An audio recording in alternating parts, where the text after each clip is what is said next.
حاجه مخيفه ان الصوره دي انت لو فكرت فيها الصوره دي ما حصلتش، احنا ما صورناهاش، وفي نفس الوقت مش هيفوتك الصوره اللي انت كان نفسك تصورها.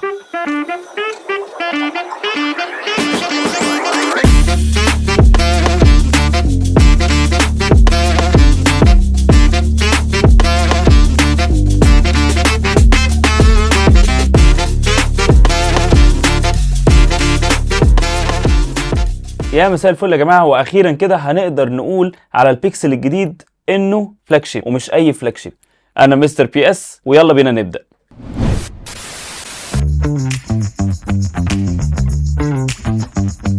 زمان كنا دايما بنقول احلى حاجه في البيكسل هي الكاميرا بتاعته والسوفت وير، كان عليه تصوير بصراحه كان دايما بيميزه.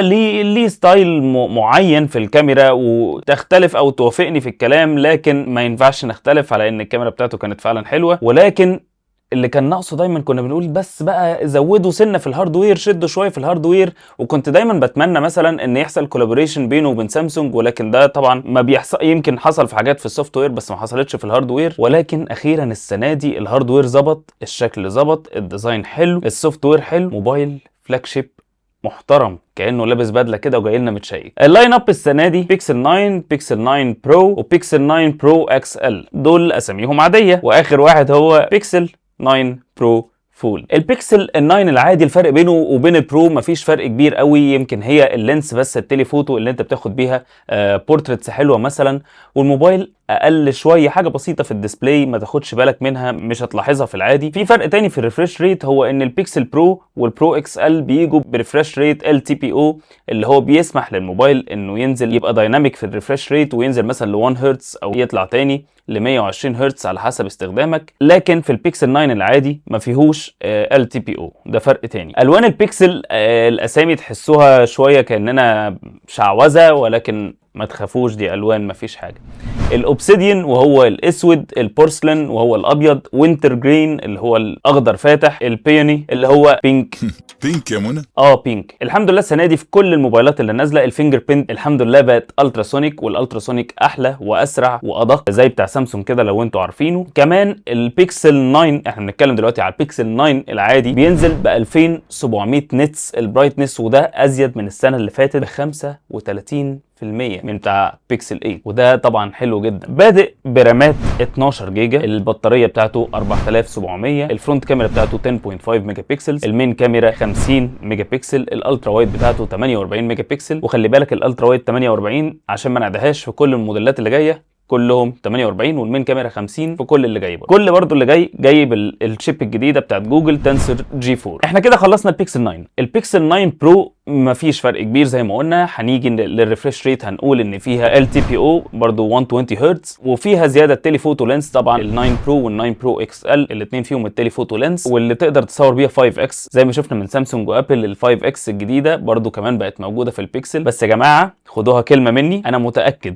في الكومباريزنز احنا هنشوف البورتريتس ال5 اكس بتاع بيكسل مختلف. انا بحب الستايل الدراماتيك، التصوير اللي فيه كونتراست وفيه دراما كده شويه، فانا متاكد ان ال5 اكس في البيكسل هتبقى تحفه. بيكسل 9 برو وبيكسل 9 برو اكس ال بادئين برامات 16، مفيش بقى خلاص 12. الشاشه 1280 بيكسلز، والفرونت كاميرا اعلى شويه 42 ميجا بكسل بدل ال10 اللي شفناها. وزي ما قلنا التليفوتو 48 وفيها 5 اكس، وكمان البرايتنس بتاعه البرو 3000 نتس. نزود شويه نطلع لاعلى كاتيجوري وهو البيكسل اكس ال. احنا قلنا البيكسل 9 قد البيكسل العادي، الاثنين جايين بشاشه 6.3 انش. الشاشه بتاعه بيكسل 9 برو اكس ال جايه ب 6.8 انش وهي اكبرهم، والبطاريه اكبرهم 5060 ملي امب اورز. والوان البرو والبرو اكس ال برضو شعوذه. الاوبسيديان والبورسلين موجودين في كل اللاين اب، كل الاجهزه. عندنا البيكسل 9 والبيكسل 9 برو والبيكسل 9 برو اكس ال والفولد كمان كلهم فيهم الاوبسيديان اللي هو الاسود،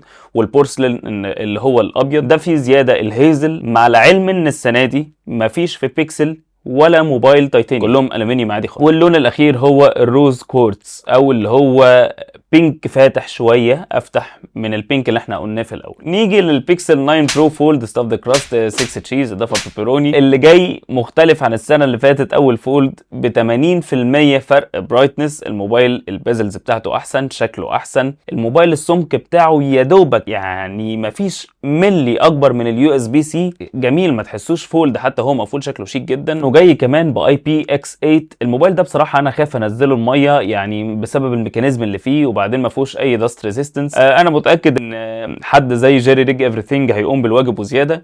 ولو لسه ما تعرفش عن الاي بي ريتنج انا كنت منزل فيديو عنه برضه، هسيب لكم اللينك في الديسكربشن وهتلاقوه فوق برضه، هيظهر هنا هيظهر هنا اللينك هيظهر فوق، وكمان هسيبه لكم في الديسكربشن. خش عليه لو لسه ما اتفرجتش عليه. وزي ما قلنا الفولد هيجي بالاثنين اللونين الاساسيين في كل اللاين اب، وهو البورسلين والاوبسيديان، الابيض والاسود. البيكسل 9 بادئ السنه دي ب $799، البيكسل 9 برو بادئ ب 999، البيكسل 9 برو اكس ال بادئ ب 1099، والبيكسل 9 برو فولد جاي ب $1799. نزل كمان بقى البادز الجديده اللي اسمها بادز برو 2، احلى شويه من اللي فاتت. بيقولوا ان هم حسنوا الاي ان سي او اللي هو الاكتيف نويز كانسليشن، وكمان رجعوا الاير وينج او اللي بيسموها، في ناس بتسميها فينز، في ناس بتسميها وينج، اللي هي حته الجلده اللي بتبقى طالعه من السماعه عشان تحطها في ودنك وتبدا تلفها. في ناس ودنها بتتضايق من الحاجات دي، في ناس بتحبها. وكمان جايه اي بي 54 بدل اي بي اكس 4 السنه اللي فاتت. وكمان الواتش الجديده واتش 3 نزلت وبحجم كمان جديد ال 45 مللي، والبازلز قلت كمان عن كل سنه، ونازل فيها الدول شيب اركتكتشر، واللي هي فايدتها ان يبقى شيب بتشيل الحمل التقيل وبتشيل الحاجات اللي محتاجه بروسيسنج، والشيب الثانيه اللي بتشيل اللو باور تاسكس، الحاجات اللي مش محتاجه بروسيسنج كتير هي بتبقى المسؤوله عنها. هو في الاخر الساعه اخرها 36 ساعه بعد كل الكلام المجعلص اللي احنا بنقوله ده. ونيجي بقى للحاجه اللي بتمتاز فيها جوجل او بيكسل، وهي الاي اي فيتشرز. الويذر اب بقى اتحسن شويه، شكله اتحسن شويه، وكمان حطوا من فوق كده حاجه للاي اي وهو بينصحك في الجو ده، مثلا تلبس ايه، ما تنزلش النهارده، ما تخليك قاعد شويه، ياخد ويدي معاك في الكلام على حسب الوزر. بقى كمان في ابلكيشن مخصوص للسكرين شوتس عشان يقدر يانلايز كل السكرين شوتس، وكمان انت تقدر تلاقي السكرين شوت اللي بتدور عليها بسهوله اكتر. كمان عملوا فيتشر الكول نوتس عشان تسمرايز الكولز اللي انت بتخشها. مثلا انا لسه مخلص مكالمه، انا بصراحه من الناس اللي ممكن استخدم الفيتشر دي جدا. انا اول ما بقفل المكالمه كاني ما اتكلمتهاش، انا بنسى كل اللي اتقال في المكالمه. كمان الماجيك اديتور اللي في الفوتوز زاد فيه حاجه اسمها ري ايماجن، شبه شويه بتاعت سكتش تو ايمج بتاعت سامسونج، واللي ممكن دلوقتي مثلا تعلم على حته في الصوره، مثلا انا متصور في جنينه اروح معلم على حته في الجنينه واقول لا انا عايز هنا دي تبقى بول بدل الجنينه، يروح مغيرها لك على طول. بس لسه التقيل جاي. كمان جيميناي بيقدم لك جيميناي لايف، اللي هو زي شات جي بي تي كده، ما تعمل كول مع جيميناي وتتكلم معاه. ونيجي لاحلى 2 فيتشرز في الاي اي نزلوها السنه دي بيكسل. اول واحده بيكسل ستوديو، وده يا جماعه بيجنريت ايمجز، بس مش ده الحاجه الانترستنج. الحاجه الحلوه ان هو بيستخدم البروسيسور بتاع جهازك ومش محتاج انترنت خالص ان هو يجنريت الايمجز دي. كمان ينفع تفولو اب على الصوره بعد ما تعمل لها جنريت، عدل عليها براحتك، تقول له لا حط كذا هنا، حط كذا هنا. واخر حاجه هي الاد مي فيتشر. الفيتشر دي عجبتني جدا. احنا دايما كده في اي مناسبه بتلاقوا واحد بيصور مجموعه ناس، والواحد اللي بيصور ده دايما حزين، ما بيلحقش يطلع في الصوره مع المجموعه، واول ما يقول له طب حد يبدل معايا تلاقوا المجموعه كلها اللي بتتصور مشيت، والولد يا عيني اللي كان بيصور الناس دي ملحقش.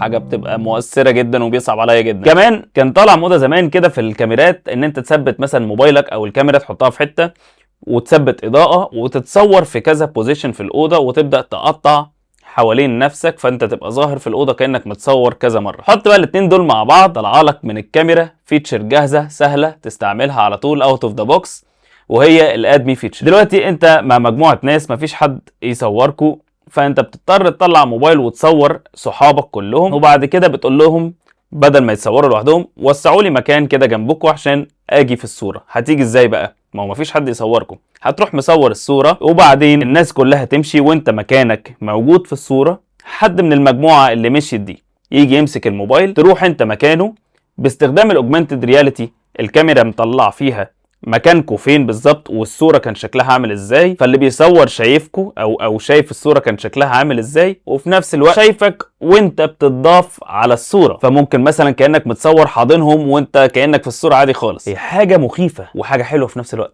حاجه مخيفه ان الصوره دي انت لو فكرت فيها الصوره دي ما حصلتش، احنا ما تصورناهاش، وفي نفس الوقت شايفوتك الصوره اللي انت كان نفسك تصورها. والحلو فيها كمان انها بتحتفظ بالصوره بتاعت المجموعه اللي اتصورت لوحدها، وبصورتك وانت لوحدك، وبالصوره اللي انتوا فيها مع بعض او معمول لكم ميرج فيها. وبكده نبقى خلصنا ايفنت بيكسل. ما تنسوش لو استفدتوا بالفيديو اللايك والشير والسبسكرايب، لو لسه مش مفعل زر الجرس، واشوفكم في حلقة جديدة.